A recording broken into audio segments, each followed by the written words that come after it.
Hello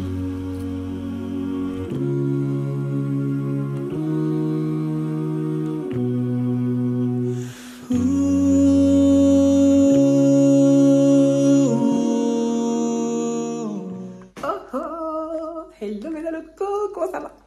Moi ça va trop bien. Bon, du coup, mes enfants sont pas là, je me suis dit je vais me faire un petit kiff. Je suis à Village Nature. Je suis à Village Nature à côté de... Enfin c'est le Center Park qui est à côté de Disneyland Paris. Voilà, et c'est trop beau. Attendez, il faut que je fasse un home tour. Trop trop beau. Toilette, douche. Là, vous avez la chambre. Attendez, je vais peut-être éteindre les lumières parce que je sais pas pourquoi c'était allumé. Je pense que ça s'est allumé quand je suis arrivée. Là, vous avez un lit pour ceux qui viennent avec des enfants. Et là, regardez, vous avez une petite terrasse. C'est trop mignon. Attendez, j'éteins juste les lumières. Et donc, vous avez... Ce qui est bien, c'est que franchement, on dirait une maison, quoi. Un petit coin pour ranger vos affaires. Un petit miroir. Voilà. Ensuite, pareil, là, vous avez des choses pour ranger vos affaires. Un kitchenette qui est une cuisine. Oh, purée. Comment ça m'a fait peur. Donc, la cuisine. Donc, ouais, je me suis installée, hein, comme vous le voyez. Voilà. Hein, franchement, vous avez de quoi faire. Il y a tout. Il y a tout, il y a tout, il y a tout. Voilà, la vaisselle. Et comme moi, je n'utilise pas de la vaisselle chez moi, je pense même pas que je vais utiliser. Ça commence, j'ai appuyé sur quoi? Le frigo que j'ai rempli. Vous avez un four ici. La cuisine. Hop, je pensais que j'allais avoir un petit truc. Voilà, ici, c'est plus lifestyle, donc de tous les cas, ça va être petite retraite littéraire, mais je vais vous montrer les livres que j'ai ramenés. Et on va faire un... Franchement, je me suis vraiment pris ça parce que j'avais besoin de bouger. Normalement, j'étais censée partir à l'étranger, mais je ne suis pas partie. Donc, je me suis dit, bah, c'est pas grave, on va faire ça. Bon, par contre, t'as les voisins juste à côté. Mais bon, un petit week-end comme ça, en Ile-de-France, c'est trop bien. Donc, attendez, juste, je kiffe un peu le moment. Et ensuite, je vous montre les livres que j'ai ramenés. En plus, j'ai pas pris ma ring light, donc pour filmer, ça va être génial. Donc, côté livre, j'ai ramené... donc, comme vous le savez, pardon, il faut d'abord que je parle de ça. Sur Instagram, cette semaine, c'est Sans Tabou. Donc, on a abordé le tabou de la santé mentale avec le livre de Nabou Sankon. Le livre, c'est Jean. Et on a parlé aussi du tabou de la résilience des femmes dans le couple avec le livre Comment cuisiner son mari à l'africaine de Christ Beyala. Et donc là, j'ai d'autres livres encore qui parlent de tabou. Donc j'ai ramené celui-ci, qui est une auteure d'origine camerounaise. Et donc c'est son premier roman, Le clan des femmes. J'ai ramené celui-ci. J'ai ramené aussi Les jours viennent et passent, toujours de la même auteure. J'ai ramené Yaya Diomandé Abobo Marley. Et j'ai ramené Cher Hamidou Khan. L'aventure ambiguë. Donc voilà. Mais celui qui m'attire le plus, sans vous mentir, c'est sûrement celui-là. Donc je pense que je vais commencer par celui-ci. Sachant de toute façon que là, donc franchement, comment dire. Oh, la télé là aussi, oh. Sachant que, bah, comme je vous ai dit, hein, c'est une retraite dans le sens où, voilà, je suis pas chez moi, je vais kiffer. Je vais aller marcher, voilà. Là, il fait un peu chaud quand même, donc je vais attendre que le soleil se couche un tout petit peu. Voilà, je vais attendre 18h, 18h30 pour sortir. Là, je viens d'arriver, donc je profite un peu du moment. Et puis voilà. Et puis au fur et à mesure, ce qu'on va faire, c'est que je vais vous filmer un peu l'endroit quand même. Et je vais vous montrer aussi, je vais vous parler des livres en tout cas, au fur et à mesure que je les lis. Donc, sachant que je vais commencer par celui-ci.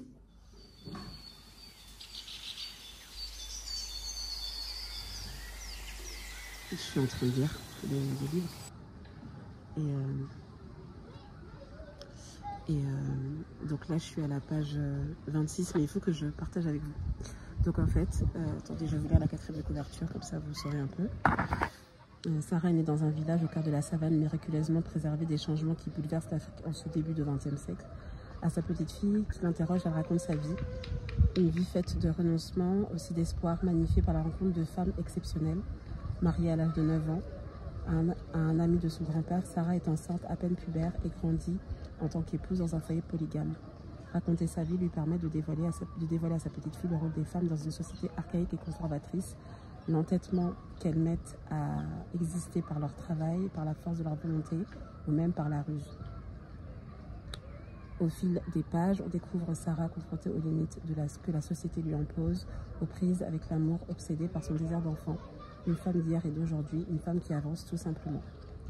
Et là, je prends un temps pour... Oh mon Dieu, en fait, moi, j'ai malgré... Enfin, même si j'ai des enfants, tout ce qui est scène d'accouchement, je ne peux pas. Accouchement, fausse couche. Et là, en fait, ça décrit une fausse couche. Donc, je vous avoue que je suis un peu...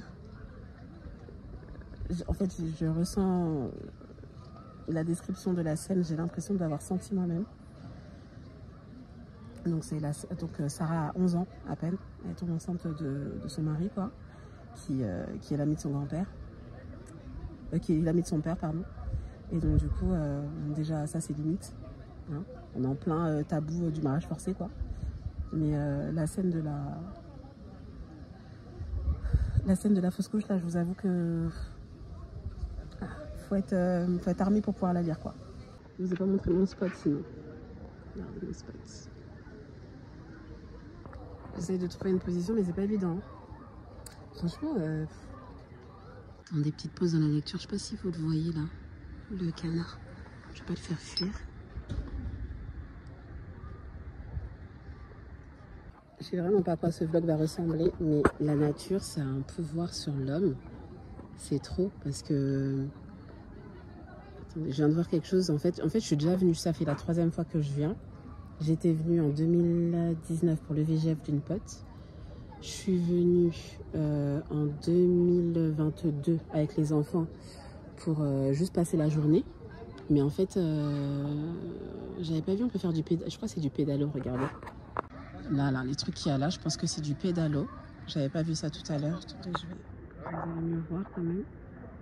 Après, je dis ça, moi je suis une tapette. Donc est-ce que... Moi je suis une tapette, est-ce que je vais faire ça? Est-ce que je vais avoir le courage de payer pour faire ça? Je crois que je vais regarder les gens demain, je vais regarder les gens le faire.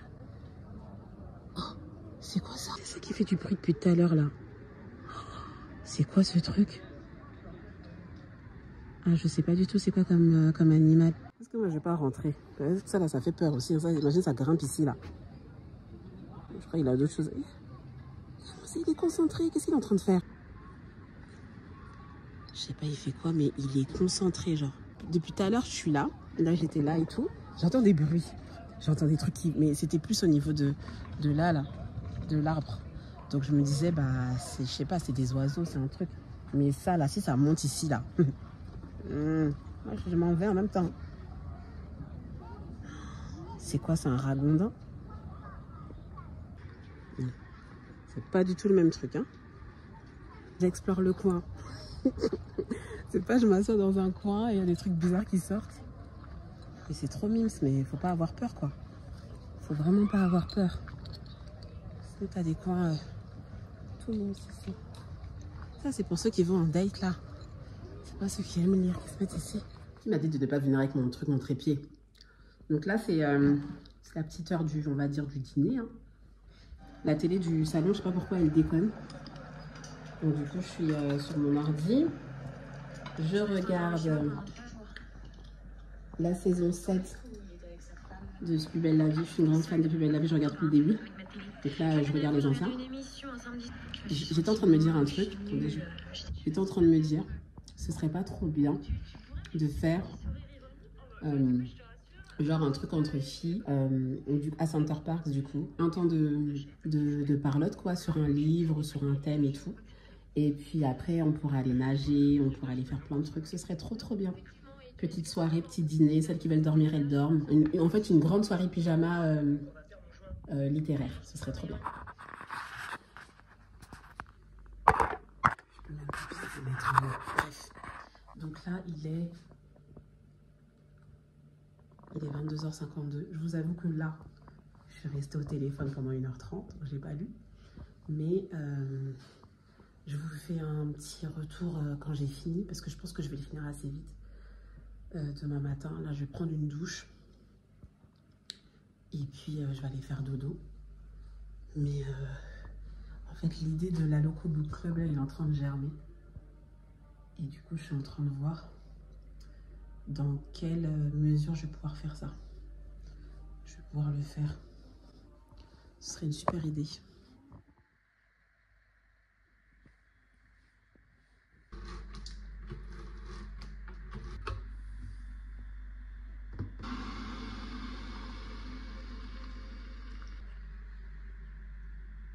Hello, j'espère que vous allez bien. Moi, ça va. Ça va, ça va. Je crois que j'avais un truc dans l'œil. Il doit être 7 h. Je suis assez bien réveillée. Attendez. Ouais, il va être 7 h dans quelques minutes. Je suis dégoûtée parce que je voulais aller voir le lever du soleil. Moi, je ferai ça demain matin, Inch'Allah. Donc voilà. C'est plaisant de dormir ici. Il n'y a pas de bruit. Vraiment. J'ai l'impression que je suis toute seule alors qu'il y a des gens qui sont là et tout. Mais j'ai vraiment l'impression d'être seule. Donc là, je vais juste prendre une infusion. J'ai oublié mon eau de Nigel chez moi. Là, je dois enlever le maté là, dans mon truc. Je suis pas dans la team matcha, désolée. J'ai jamais été dans cette team-là. Je suis dans la team maté depuis, je sais plus. Ça fait longtemps maintenant, ça fait peut-être 5 ans. Donc bref, le programme de la journée, je ne sais pas du tout. Je vais pas me prendre la tête. Juste, évidemment, je vais lire. J'essaie de terminer le clan des femmes. Là, je suis un peu en mode ralenti, donc voilà. Et puis, je vais essayer de voir si je peux louer un vélo après pour pouvoir faire du vélo, parce que ce serait dommage de ne pas profiter de ce cas d'être resté enfermé ici, là. Donc voilà, c'est un peu ce que je vais faire aujourd'hui. Ouh, on va attendre que ça refroidisse quand même.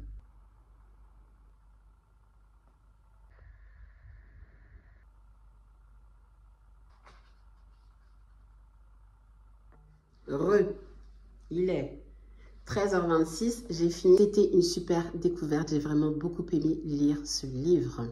Déjà, premièrement, parce que ça a été un coup de cœur et un ascenseur émotionnel pour moi. J'ai ressenti plein de choses dans ce livre, dont je vais vous parler tout de suite. Donc, je vous ai parlé déjà du premier ressenti, premier ascenseur émotionnel que j'ai eu quand on a parlé de la fausse couche de Sarah. Qui a fait une fausse couche à 12 ans. Donc, je vous remets le contexte quand même. Donc, 12 ans, n'importe quoi. Sarah, elle a été mariée à un ami de son grand-père quand elle est née, en fait. Elle a été promise. Elle est partie rejoindre son mari quand elle avait à peu près 9 ans. Voilà, elle a une fausse couche environ vers ses 12 ans. Et donc, ça a été la première chose qui m'a fait mal au cœur, en fait, quand j'ai lu l'histoire. Ensuite, ce qui m'a fait un peu de bien dans l'histoire, et donc il faut que je vous raconte un peu, sinon vous n'allez pas comprendre. Donc Sarah, comme je vous l'ai dit, elle était mariée donc, à l'ami de son grand-père qu'on appelait le vieux. Et donc le vieux était dans un mariage polygame, et il avait sa première femme qui s'appelait Première Dame, qui a pris littéralement Sarah sous son aile. Elle s'est occupée d'elle, et d'ailleurs pour la fausse couche, c'est elle qui s'est occupée d'elle, c'est elle qui était là d'ailleurs quand elle faisait sa fausse couche. Et donc, Première Dame avait un premier fils qui est parti à l'aventure et on ne savait pas du tout où il était. Je vous dis tout ça parce que sinon vous n'allez pas comprendre. Et donc, le vieux est mort. Le vieux est mort et donc on voit comment tout s'articule au niveau de l'héritage. On voit comment... bah oui, tout ça. Et donc, le second fils, qui n'est pas son fils à elle... D'ailleurs, attendez, je sais même... Bref, le second fils du vieux... donc, s'est occupé de l'héritage et a récupéré les biens. Donc, les femmes aussi font partie des biens à récupérer. Et donc, c'est lui qui a pris Sarah sous son aile. Et une fois que fils aîné a pris Sarah sous son aile, il ne calculait plus du tout les autres femmes. Donc, ça a commencé à jaser. Voilà. Et, comme par hasard, quelques temps après, le premier fils de Première Dame est réapparu. Et quand il l'a réapparu, Sarah et lui, ça a été le coup de foudre. Ça a été le coup de foudre. Et donc, ça c'est la deuxième émotion, on va dire, que j'ai ressentie quand j'ai lu le livre, ça a été de la chaleur humaine, de voir un peu une histoire d'amour dans ce chaos, en fait, parce que mariage forcé, tout ça pour une jeune fille, elle a dû avoir des rapports avec quelqu'un qui pourrait être son grand-père, des rapports qui n'étaient pas du tout consentis, parce qu'à un moment, il y a un passage où sa mère, avant le mariage, lui dit oui, non, c'est même pas sa mère, c'est son mari qui lui dit, enfin le vieux là, qui lui dit laisse-toi faire, ce sera moins, ça fera moins mal, quoi. Super. Et donc,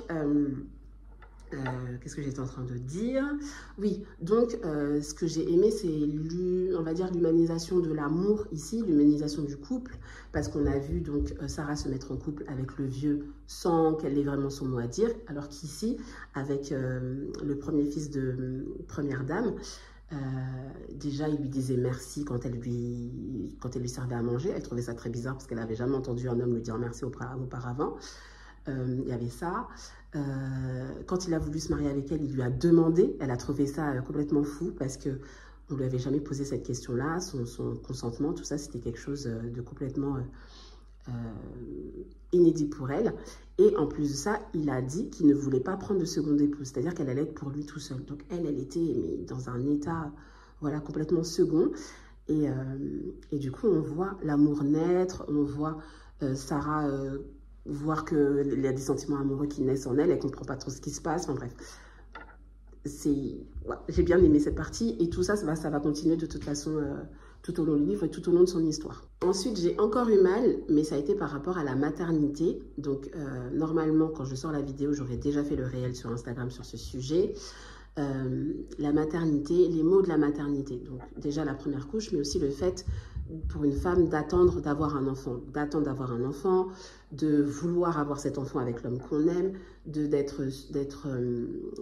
sujet à la société, aux pressions de la société, quand est-ce qu'elle a un enfant. Et en plus de ça, dans le système dans lequel ils étaient, c'était vraiment, oui, quand est-ce qu'elle va avoir un enfant, c'est une sorcière, nanani, enfin vous voyez, il y avait plein de trucs bizarres, oui, mais tous les hommes ne veulent qu'elle, comment ça se fait, hein, son premier enfant, de toute façon, elle l'a donné, que des trucs comme ça. Et donc, elle a dû se construire dans ça. Elle a dû aller voir une guérisseuse pygmée qui, j'ai beaucoup aimé ce passage-là du livre, parce qu'en fait, je pense que c'est la première fois, depuis qu'elle a eu la fausse couche, donc elle a eu la fausse couche quand elle avait à peu près 12 ans, elle a rencontré, elle s'est mise en couple avec le fils de première dame à peu près à 17-18 ans. Donc vous avez toutes ces années se sont passées, elle n'en a jamais parlé. Et en fait, ça a été comme une thérapie pour elle de consulter la guérisseuse pygmée. La guérisseuse pygmée aussi a eu des mots très justes sur la maternité, sur le fait de vouloir un enfant, le fait des fois de vouloir un enfant à tout prix et d'oublier même les bénédictions qu'on a, à savoir être en bonne santé. Elle parlait à un moment parce qu'en fait, Sarah ensuite est restée chez la guérisseuse pygmée pour se sentir en fait utile. Et donc, elle a appris à guérir les gens. Et donc, la guérisseuse pygmée lui disait, oui, voilà, t'as vu, telle personne, elle a des enfants, mais ça lui sert à quoi si elle est malade? Des trucs comme ça. Ou sinon, des fois, tu fais des enfants, mais les enfants, une fois qu'ils sont hors de toi, ça y est, c'est des êtres à part entière, ils ont leur caractère. Il y en a qui tuent des gens, enfin... Et en fait, ça recadre tout de suite les choses, d'une façon quand même assez particulière, mais ça recadre les choses. Ensuite, je me suis dit, mais la femme, là, elle est venue au monde pour souffrir. Parce que, donc, du coup, à un moment, elle n'arrivait pas à avoir d'enfant. Et donc, la femme du plus petit des frères du fils de première dame avait une femme avec qui elle s'entendait bien, donc qui s'appelait Lydie. Et donc, l'année où Sarah est partie chez la guérisseuse, elle a commencé à s'occuper du mari de Sarah, voilà, à manger. En plus, elle avait des enfants. Elle avait des enfants. Son mari était décédé, donc elle avait des enfants. Voilà, il venait, tout ça. Donc, il a commencé à avoir quelque chose autour de ça. Et quand Sarah est rentrée de chez la guérisseuse, malgré le fait que son mari l'attendait, hein, son mari était amoureux d'elle, son mari était... enfin voilà, il attendait qu'elle revienne. Arrivé un moment, elle lui a dit, bah, prends-la en seconde épouse. Prends-la en seconde épouse. Et du coup, ils ont eu 5 enfants. Ils ont eu 5 enfants, ça se passait bien. Les femmes, en fait, elles s'entendaient tellement bien que même des disputes, c'était rare. Ou quand il y avait des disputes, chacune arrivait quand même à raisonner l'autre. Enfin, franchement, c'était... je me suis dit, mais... Enfin, bref. Bref. Et ce que j'ai aimé aussi, c'est la résilience de Sarah. Donc, depuis le début, elle en a, mais là, elle se disait, oui, de toute façon, j'ai eu mon homme pendant 20 ans. Si je le partage, c'est pas très grave, et tout, et tout. Et finalement, joie de la fin. Je sais pas si je vous dis la fin. Je ne vais pas vous dire la fin, parce que sinon, c'est trop facile. Mais voilà, mais en tout cas, dans ce livre, ce qui est intéressant, donc, c'est dans tous les thèmes qui sont abordés, comme je vous ai dit, la maternité, le poids de la société, tout ça. Le poids du patriarcat aussi, mais ça, j'ai envie de vous dire, dans la plupart des romans écrits par des femmes africaines ou par des auteurs africains ou africaines, vous allez voir ce poids du patriarcat-là qui est très présent. Et ici, en fait, ce que j'ai bien aimé, même si la polygamie, c'est pas mon truc, et ça, c'est personnel, c'est moi, mais en fait, ce que j'ai aimé, c'est que tout est... il y a des règles, en fait. Il y a des règles, c'est-à-dire que quand il y a eu le deuil, il y a eu la cérémonie de deuil, ça a duré 9 jours. Après, voilà, ils ont partagé l'héritage, personne s'est mis entre, personne n'a rien fait. En fait, tout était bien fait. Même les femmes, entre elles, elles avaient des cases cuisine, je crois que c'est comme ça que ça s'appelait. C'est-à-dire qu'elles avaient leur maison et elles avaient une parcelle où s'occuper. Donc, tout était bien structuré. Et là, je pense que la polygamie ne marche que dans ce cas-là, où toutes les femmes, elles ont la même chose, en fait. Sinon, ça ne marche pas. Autre thème aussi, ça a été la solidarité féminine. C'est pour ça que je dis que ce livre porte bien son nom. Le clan des femmes, il est visible, comme je vous l'ai dit, parce que Première Dame, elle s'est occupée de Sarah. Mais aussi, quand on parlait de tout ce qui est maternité, en fait, Sarah pensait que les femmes s'éloignaient d'elle quand elles étaient enceintes, parce qu'elle pensait que c'était une sorcière. En fait, non. À la fin du livre, on découvre qu'en fait, elles ont fait ça parce qu'elles ne voulaient pas lui faire du mal par rapport au fait qu'elle n'arrivait pas à avoir d'enfants.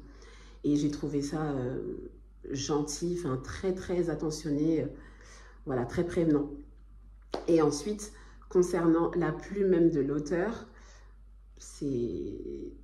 en fait, ça m'a fait penser aux deux Alma, parce que du coup, l'histoire de Sarah, enfin Sarah, la grand-mère raconte l'histoire à sa petite fille, donc il y a une transmission, donc ça j'ai trouvé ça cool. Et la plume, en fait, c'est que, pareil, en fait, moi, j'aime trop les livres. Tu les lis, tu as trop envie de savoir ce qui va se passer à la fin. Parce que c'est écrit de façon très fluide. Bon, il y a des petits trucs qui font rire. Il y a des petites anecdotes. Tu as des choses qui te rappellent l'Afrique, les safous. Enfin, tu as plein de petites choses comme ça. Et des petites recettes que tu te dis, ah, j'aimerais trop goûter. Parce que je ne connais pas, puisque c'est le Cameroun. Et ce n'est pas l'Afrique que moi, je connais. Ce n'est pas des plats que je connais. Donc, on est un peu curieux et tout par rapport à ça. Et j'ai trouvé que c'était juste bien écrit. Franchement, allez le lire. Bref, je vais m'arrêter là parce que sinon, cette partie de vlog va être beaucoup trop longue. Mais il fallait que je m'arrête pour en parler. Il fallait que je parle de ce que j'ai ressenti. Franchement, Et quand c'est comme ça, je ne sais pas si vous êtes comme ça aussi, mais au niveau de... Quand moi, je lis un livre qui m'a beaucoup touchée, que j'ai beaucoup aimé, j'ai du mal à repartir sur un autre livre. J'attends toujours 2-3 jours avant de repartir sur un autre livre. Donc, tous les livres que je vous ai montrés là... Je ne sais pas si je vais pouvoir en lire un autre, mais en tout cas, ça m'a bouleversée de le lire, vraiment. Donc, je vais vous laisser, ouais. Je vais sortir un peu après. De toute façon, je vous garde avec moi. Bon, on va prendre un peu d'air quand même. Il est 15h30. En fait, c'est le temps que j'ai pris pour poster sur Instagram, TikTok, YouTube Shorts. Enfin voilà, c'est création de contenu, quoi. C'est pour ça que j'ai pris un peu de temps pour sortir. On va faire le tour, en fait, un bon petit tour, parce qu'il y a quand même des trucs sympatoches à voir. J'ai quand même pris mon livre. J'ai pas encore ouvert, donc je sais pas du tout il y a quoi dedans. Et je vais aller par là, je suis jamais partie par ici.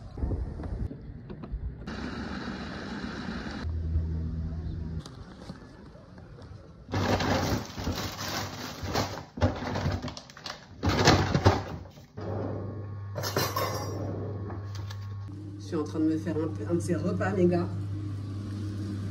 Moi, je voulais aller marcher alors que j'ai pas mangé. Regardez mon assiette. Elle est belle, hein?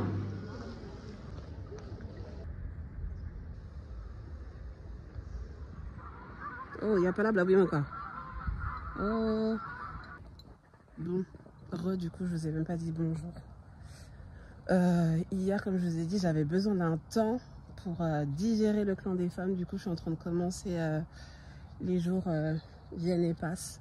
Je pense pas que j'aurai le temps de le terminer aujourd'hui et de le finir, quoi. je vais quand même commencer et puis vous dire mon ressenti. C'est ça un vlog lecture en vrai. Donc on va faire ça. Et j'aime beaucoup lire en marchant. Mais là, je veux dire, c'est un peu compliqué parce que je suis en train de regarder aussi autour. Enfin, je profite aussi du cadre. Donc, c'est bien quand on connaît déjà le cadre. Mais là, je suis un peu la tête partout, en fait. Même si le chemin, je l'ai fait hier. Donc, je sais ce qu'il y a dessus. Mais bon, on est très vite surpris par un cygne ou un ragondin. Enfin, voilà, il y a toujours plein de trucs qui font que on peut très vite oublier la lecture, quoi. C'est tellement beau. Machallah, c'est tellement beau.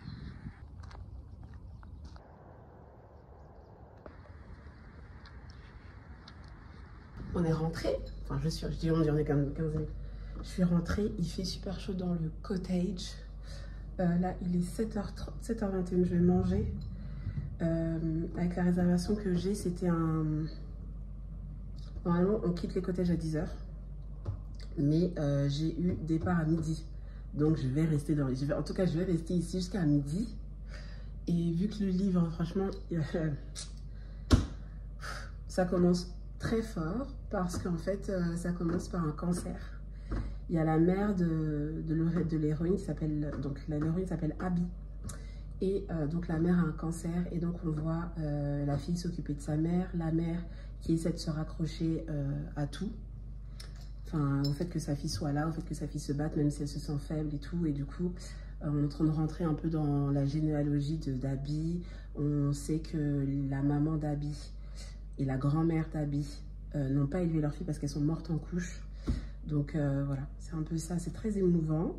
Donc je pense que je vais aussi passer le reste de ma matinée à avancer dans la lecture. Mais d'abord, on mange. Voilà, c'est la fin de ce vlog. J'espère qu'il vous aura plu. Si c'est le cas, n'hésitez pas à liker la vidéo, à vous abonner si ce n'est pas encore fait.